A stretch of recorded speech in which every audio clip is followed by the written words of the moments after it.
Hazrat Abu Moosa Ash'ari reports, I went to the Prophet ﷺ at Batha where he was laying over. He was making his she-camel kneel down.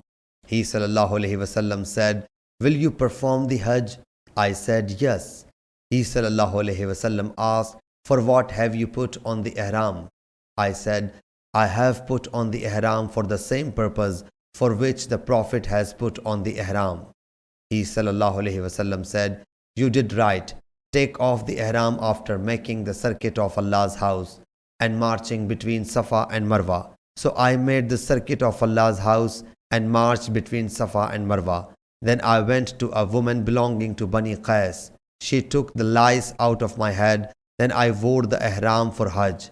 I kept on giving verdict according to it till the caliphate of Hazrat Umar approached, and he said, If we consult Allah's book, it commands us to complete the Hajj and the Umrah, and if we follow the Prophet's practice, then the ihram should not be taken off until the sacrificial animal reach its destination.